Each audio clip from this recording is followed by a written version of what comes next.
Hey guys, I'm Eric, and this is Notes and Nerds here at Little Apple Comic Expo in Manhattan, Kansas. As you can see behind me, there is all kinds of awesome stuff happening. The layout of this place is phenomenally wonderful. It's great. It's easy to get around. There's so much to do. Artists, vendors, there's cosplayers, everything. There's even panels going on right now. As you can hear in the announcement right now, there is an announcement for a panel. Disembodied voices in the sky. They're always talking and they're always looking for attention, I tell you. It's crazy. But it's been great having this event going on. It's it's their second year. It's our first time being here. So we're getting more interviews. We've already had an interview with Josh and Allie, the people who put this show together, the promoters. We're going to get some more interviews with some of the cosplayers. We're going to get some more footage. We're going to get more pictures. So keep tuned in and keep watching all of our stuff here at Notes and Nerds. So have a good one.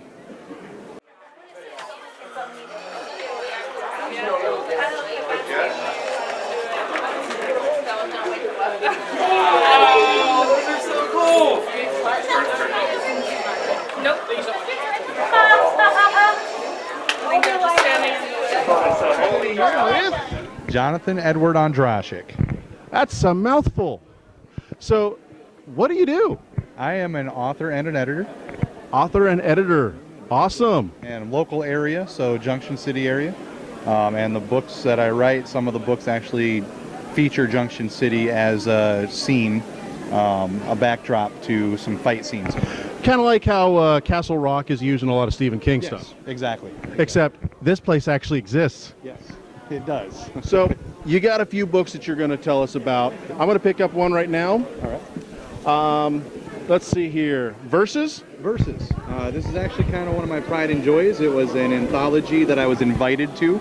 It pits UK writers versus US writers, and the basic theme is horror. I will say that it delves deep into the extreme and a little bit more gory and hardcore horror side of it, but I did proudly represent the United States and actually took home best in the US according to the judges that judged the book. So we just had a little zombie pop in on there. That's his son? There he is. Yeah. I've been there. Mine are now older, so yeah. Ham it up in front of the camera. Yep. I love the artwork on there. That is actually really cool. Yeah, that's really nice. It was Michael Bray. He's kind of a bigger name in the industry, if I recall. I believe that was Michael Bray that created that. So okay. Next up, we have Man Behind the Mask. Man Behind the Mask is another awesome project that I worked on this past year. All proceeds for it, first and foremost, go to breast cancer research. So even the copies that I brought with me to the con today, all the proceeds prior to today all went to breast cancer research. It was one that two buddies and I, David and Veronica. David is actually overseas. He was my opponent in the VS book.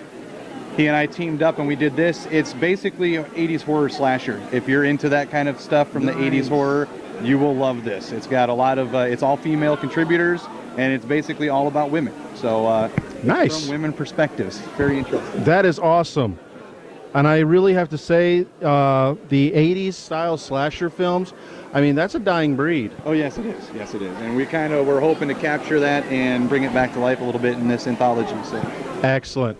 Now we got one more book to show here, and this one is Dark Intentions. Yes. What is this bad boy? So these are my solo books. These are the ones I've written. That's book 1. Book 2 is Patriarch, and I'm still currently working on book 3, A Kingdom's Fall.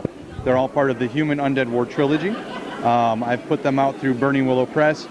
Long story short, non-sparkly vampires, no teenage angst, and kind of going back to the horror, the gorier evil. Kind of like a Lost Boys thing. In there. Yes, kind of more like Lost Boys, a little bit more evil. And it's kind of more of an epic dark fantasy. So Lord of the Rings meets Blade type deal, but no vampire hunters, just humans versus vampires. Nice. I like that. Because, I mean, honestly, the vampire concept, it's been such a hard genre to stay in. I mean, granted, you know, the horror films, there's always an ebb and flow of the way they go. You got, you know, for a while, like right now, zombies are big because we're so anti-consumerism in the media, it seems, lately. Yeah. And then with the vampires, you know, there's the whole political thing right there. You know, we're not going to go into that. But the bad thing is that Twilight kind of hurt the vampire scene so bad. Yeah, I'm digging on that show. I'm going out. Vampires don't sparkle. Nope, they do not. It's great to see content that goes back to where it belongs. Yes, and that is kind of my goal in life as an author and editor, is to bring that type of horror back. One moment.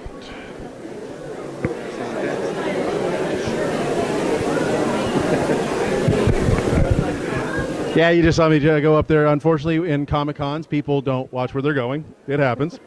So in this, you're not glamorizing or romanticizing the concept of vampires, really, are you? No, not at all. I mean, I do like my protagonist a lot, my antagonist a lot, and he is undead, but it is not romanticizing it at all. It's basically an apocalypse, and it's humans versus vampires. So excellent, very excellent. So where can you find these books if I wanted to buy them? Any of these online, www.amazon.com. Most of them are also on Barnes & Noble's, Books A Million, and I believe some are even on Walmart.com. There you go, guys. So get out there. Look for these books.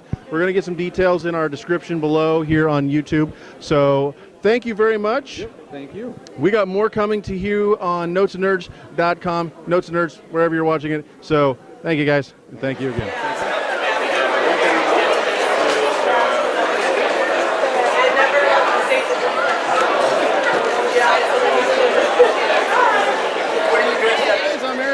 Here at Nerdarium, where I'm talking to Sabrina, not the teenage witch.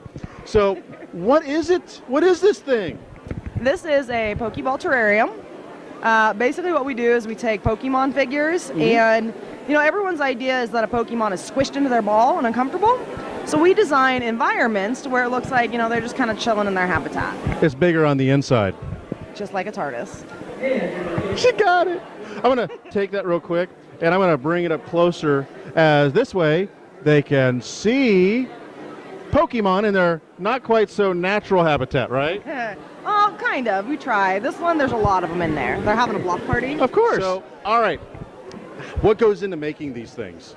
Blood, sweat, and tears. Well, obviously.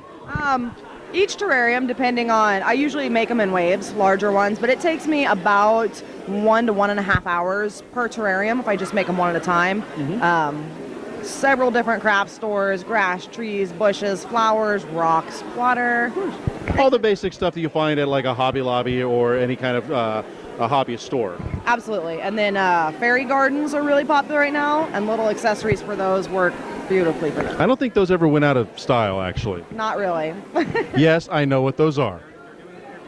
So, what does one of these sell for? A really large one like this is actually a raffle ball, but one with this many figures and as large as it is would go for about 100. Wow. Our average prices for the 4-inch terrariums, they start at 30, go 30 to 40. And then as you get into the non-Pokemon figures, which are made out of miniature Funko characters. Everybody loves the Funko. They do, but those are a little bit more expensive because the figures are larger and more expensive. Yeah. Those go between 40 and 50. And these sell, I mean, I've been by here a couple times today, and I've noticed your inventory has shrunken quite a bit.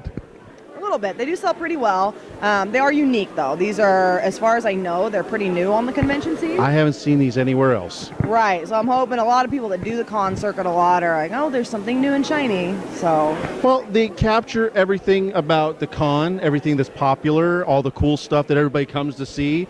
And I mean, you're not just stuck with the Pokemon, you're doing a variety of stuff. So it really kind of taps into everything that anybody would want. So yeah, and how can people find your stuff? We are on Facebook. Where's that at?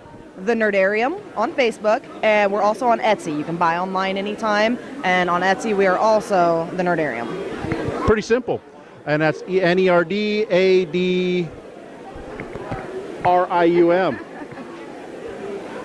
So I noticed you also have a Instagram, which is _Nerdarium as well, correct? Yes, that one is very new, so we're still trying to. I don't social media very well. So. It can be tough. It's a scary world out there when it comes to social media because there's just a lot of bad things out there. Trust me. I know. I've heard of this one place called... Yeah, we're not going to talk about that place. No. I think it was called Ah! So I'm going to let you go because you've got some eager customers lining up outside of view of the camera. Okay. So thank you very much. Thank you so much. I really appreciate remember, the Nerdarium. Get these cool little guys. it. Come play with my balls.